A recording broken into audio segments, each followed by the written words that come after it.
Ladies and gentlemen, I know we're running very, very late today. Without taking up much of your time, I want to thank you so much for giving me the opportunity to present.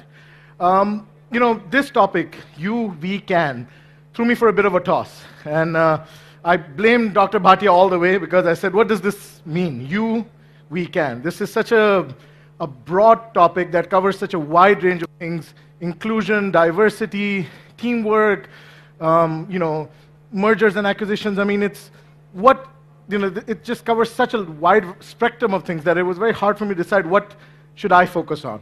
So I went to the basics, and I said, you, we, can. What does that mean? You and I, together, we can achieve something that you will not be able to achieve by yourself, or I, myself, alone in my solitude, will not be able to achieve. So eventually that led me to deciding that what you, we, can means to me today, in the scenario that we're talking about, is collaboration. And you've probably heard this time and time again, that collaboration, teamwork, etc. But today I'm going to walk you through my journey of collaboration and what's my take on the topic. So in this exploration of this independent study that I did with regards to collaboration, you, we, can, I said, okay, now let's take a look in history, which were the biggest collaborators. Here I came up with the biggest collaborators that I could find. You'll recognize most of the names on the board. The Wright brothers collaborated and created the aviation industry, which is how most of us got here today. There was a collaboration on the DNA double helix. Of course, there's some fun collaborations, the Beatles band, Google, and of course, one of the biggest unknown collaborations, Warren Buffett and Charles Munger, who collaborated and created Berkshire Hathaway, which is the only Fortune 500 business to be founded from the ground up within one generation, $86 billion worth of collaboration. So I said, okay, collaboration has done some amazing things. Teamwork and working together and these amazing individuals coming together has enabled society to create exponential value. But let's look at the other side, Let's look at some of the famous lone wolves. I apologize for the text. I misunderstood the screen, but right at the top is Steve Jobs from Apple, who's probably the most famous lone wolf of all. He's infamous for telling people that I know what to give the customer before the customer knows what they want. And he created, his language of design and his philosophy of simplifying software was something unknown at the time. So, that's probably the most famous lone wolf. But if you go down the list, Abraham Lincoln, Meryl Streep, even Michael Jordan, they were famous solo athletes. They believed in teamwork a little bit, but in the end, they were the star on their team, and they achieved success regardless of what the other people were doing. They said, I know what I'm doing best, I know what the customer wants, I know what my business needs, and I'm going to do this in my best way forward. So then I was again in a flurry of confusion, because I said, wait a second, we have great collaborators, and then I have these great individuals who, of course, some of them might have collaborated at some point with certain people, but most of the time they worked individually. And sure, the collaborators also did, solo work individually some of the time, but they're famous for being either individual leaders or collaborators. So I said, there's equal names and equal sort of value on both sides. Why does collaboration even matter? Why is collaboration important? Why is collaboration valid in today's, business, management, or any scenario, And what do people aspire to be today, I live in New York, very dynamic town, lots of engagement with all kinds of people, all kinds of levels. And I said, what do people aspire to be today? And the answers come up, people tell me they want to be entrepreneurs. People tell me they want to be innovators. People tell me that they want to be game changers. And I said, okay, that's all good, but what do you really want to be? And does a doctor really want to be an innovator? Does a lawyer really want to be do a groundbreaking, court case or, groundbreaking scenario or idea? Not really. What I found in my research, what most people want to be today is an artist.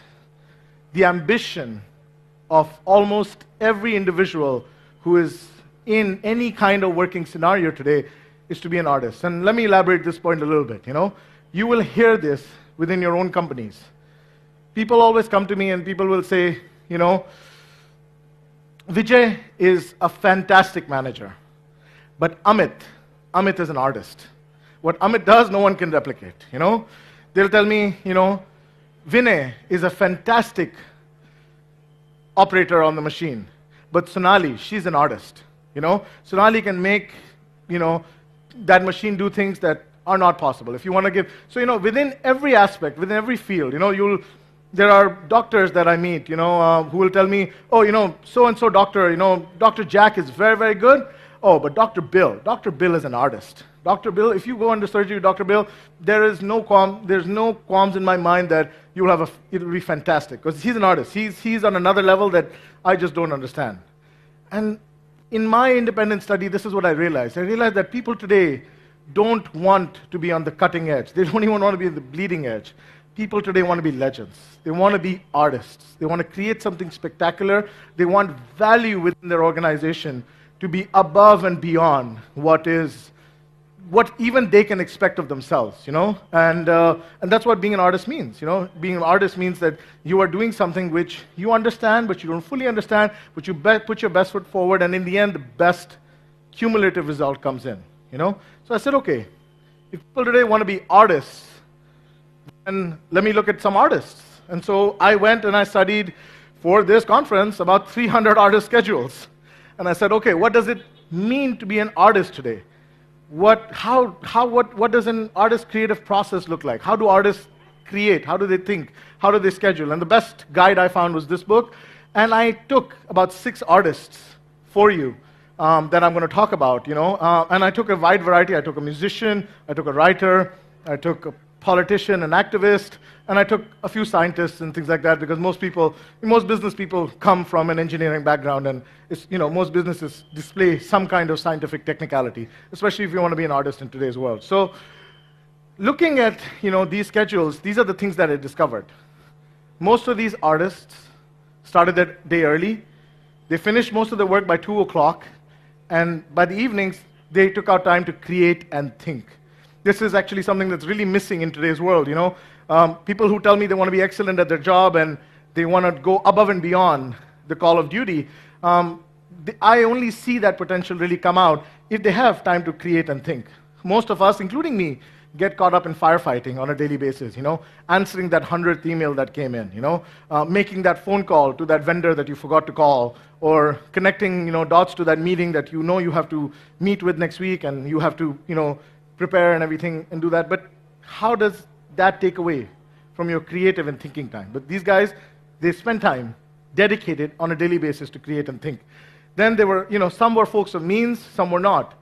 I always hear in business circles and, in life in general, I don't have the resources. I don't have the infrastructure. I don't have the background. I don't have the education. I have all these limitations. And I get a list of all these limitations. Well, most of these guys that I saw, they had wide variety of limitations. Some were very rich, some were very poor, some had infrastructure, some didn't, some had backing, some didn't. But that did not deter them from their creative process. They still created, they still were able to overcome these limitations and create. Tesla was the only one that got lost in the number of hours, but most of them, they did not focus on the number of hours. They focused on getting the job done in a focused attention span and getting the task at hand done, which is something that we lose out on in today's management scenario. Most of us focus on number of hours. People tell me they come to work at 8 a.m. and they leave at 8 p.m. or they leave at 10 p.m. and they feel that that's a productive day. But if there's no focus and energy involved, it becomes a useless day. And then, of course, if you see Jane Austen, her day was replete with distractions, but she could refocus right away. Now, this is where, today's scenario, social media and technology and all these things come into play, where we have these hundreds of distractions, but the amount of refocus that we need to do, how quickly we need to refocus in order to unleash the artist within us kind of gets lost in that scenario. And that brings me to my last point. One of the key things how these artists were successful is they used the tools of the day that were available to them. And if they could use that tool, that was all well and good. If they couldn't use the tool, then they would have a way to work around it, And that's what leads me into collaboration. Collaboration is a tool. If I just go back one slide. Anyway, collaboration is a tool that was unavailable to these artists. If you go back, you'll see that Mozart, for example, who was Mozart going to collaborate with? For these artists, collaboration and working as a team just wasn't an available entity. It just wasn't an available asset. If you were a writer, or if you are, a scientist, if you take a look, if you're a writer or a scientist, Charles Darwin was trying to prove that we evolved from apes and beasts, not from God. So who was he going to collaborate with on his theory? Most of these people had very little opportunity to collaborate. But in today's world, an artist can collaborate, and can successfully collaborate. So if I go at what collaboration looks like today, if I look at how one should collaborate today, I started doing some thinking. If collaboration is the answer, then how should one collaborate today? How should collaboration look like today so that it's successful? Because again, you will hear a lot about collaboration. You will hear a lot about teamwork. But the fact is, most collaborations fail. And most collaborations fail slowly. They don't fail fast, they fail slowly. So it's a painful learning process. It's a painful learning curve. How do you overcome that? I discovered is this way of value-added collaboration. What do I mean by value-added collaboration? And you'll always hear, I had 4 people come to me today and talk about value-added benefit that they bring their organization. But value-added collaboration means that you first add value to whatever enterprise, team, ecosystem, individual that you want to collaborate with. Add value right up front in the beginning, before you sit down to collaborate. Now, I know that sounds a little bit strange because most of our world works with quid pro quo, and people will be like, I will collaborate, but I need to get this, and this person will give me that. But truth be told is that's not how most successful collaborations work. Most successful collaborations work when you add value first, ask for very little or nothing, and wait for the invitation to collaborate to come from the other side. And that's what happens, most of the time, if you're able to do this process successfully. If you're able to add value first and not ask for something in return right away, you will see that an invitation to collaborate and a real collaboration based on an intellectual, based on on an equal level will come to you. And I don't really like to give examples out of other places, but I'll give you my own example. When I joined my firm as a trainee, and my first boss is actually sitting in the audience here today, so I'm a little nervous saying this. But when I joined my organization as a trainee, I came in and I simply wanted to take over. I was told, you come in and you have to join, and we are a mid-sized packaging company that is establishing a global footprint. And when I come in, I wanted to go on the driving seat right away. But people kept telling me, no, you can't. You can't take over. You can't go on the pilot seat. You can't simply lead this entire change. You have to learn first. You have to learn how to add value first. You have to learn how to understand this business, understand the basics, understand the metrics, and then you can do what you need to do. But the path was so unclear that I simply would get lost in the rhetoric. And I was like, I don't know what these guys are talking about. But over time, I learned that if I come to whatever entity or whatever business I'm assigned to, no matter which part of the world or in what aspect, and I simply focus on adding value today, right away, to the respective CEO of that business, to the respective manager of that business, to the respective person in charge of that business, without asking for anything in return, they will invite me to collaborate with them right away. Hence, I would get to be in the driving seat without asking for it. And this is true of business today. Business today is, people make it sound as if it's all about give and take.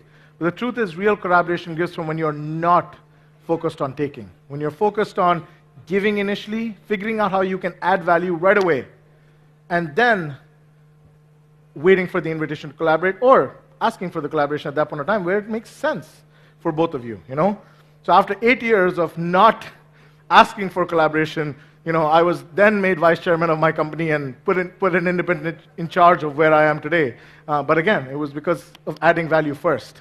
And not really necessarily, I mean, I didn't even know when they had decided to make me vice chairman. It was just told to me overnight, because it was something that I had been doing all along. It was not something that I was expecting or working up towards. That brings me to my last point, is that what's the future of value-added collaboration? How can you, and I'm sorry to say this, but I'm less about theory and more about practicality, because I think theory does not really benefit much if you can't apply it. So I made a very practical presentation for you where I said, okay, how can I help this crowd today walk away from this 15 minutes that they've given me and learn how to collaborate? There are couple of tools that you can apply right away in order for you to collaborate. The first tool is, you can use the tools that are available to you, WhatsApp on your mobile phone, any kind of live technology that's available to you, phone calls, etc. People undervalue how much collaboration can come simply out of a WhatsApp group or simply out of a project management group, but coming on the same page and collaborating live on a project successfully makes all the difference. So these are some of the tools that you can apply right away.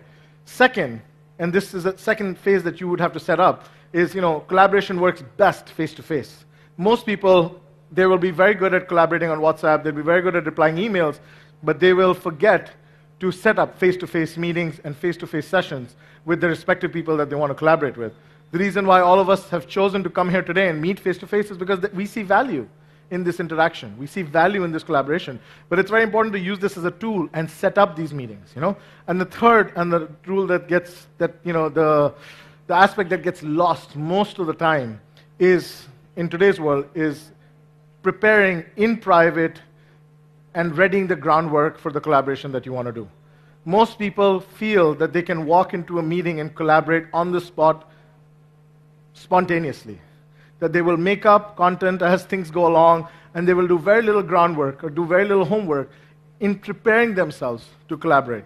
So the last rule is to remember to prepare and do the groundwork before you go into a meeting to collaborate, because you cannot add value if you didn't do any homework. And you'll see a wide variety of collaborations coming up today. There's companies collaborating with customers. There's all kinds of designers that collaborate directly with manufacturers. There's industries cross-collaborating across the board. On my flight over here from New York, there was a very famous German headphone manufacturer sitting next to me, and he was talking to me about a program, how he collaborates now with his customers to design headphones. And I found the whole conversation fascinating, but that's something unimaginable a couple of years ago. So I'll end the slide now. Thank you so much. I encourage all of you to be your own artist and collaborate ahoy. Thank you so much. Thank you for your time.